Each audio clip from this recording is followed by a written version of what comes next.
This is a place where we discuss all manner of conversations that you hear, all manner of things that we do, all manner of experiences that we all have. Because, of course, one of the things that we do keep our eyes on here is the state of the government and how the government is running the country. As I said to Richard Tice, I've been banging on for quite some time about the fact that there's not very much in this country that actually works. In fact, I've been on a crusade, you might say, for the past few months, trying to find something that does work.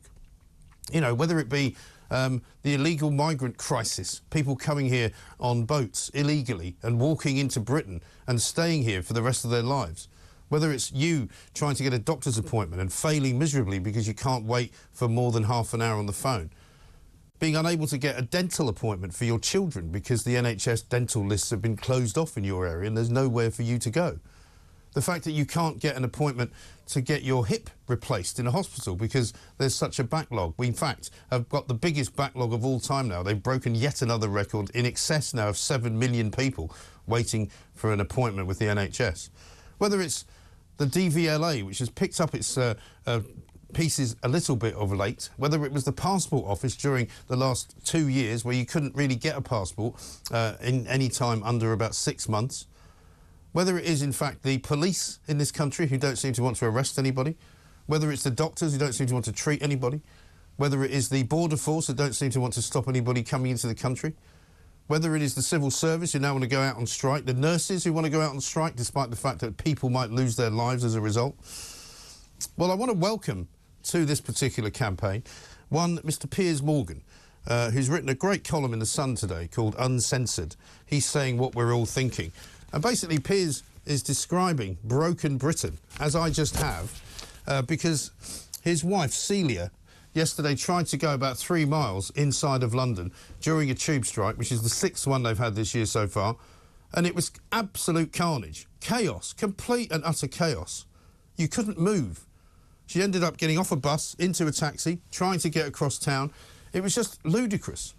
And so, his contention is that basically we have got a problem in this country because people have a mentality now of why the hell should I bother?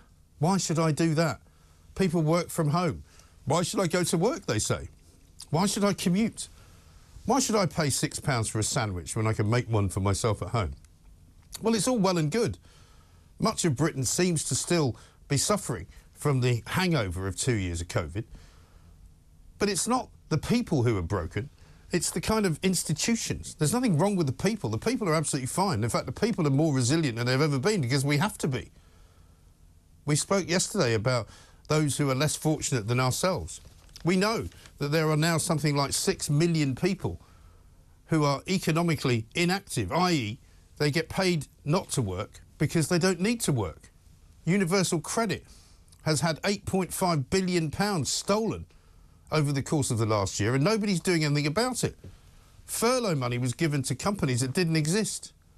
Rishi Sunak is and was the Chancellor of this country, now the Prime Minister. He gave away more money than most of us can ever imagine, fraudulently, to people who were stealing it. So, what are we going to do? I said some time ago that we should have an election. I still think we should, because in the end, this Tory party, as Richard Tice said, is not Conservative.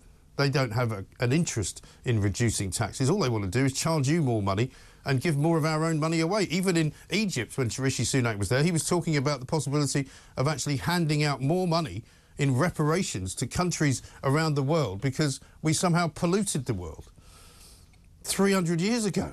I mean, come on. Piers Morgan's right, and so am I.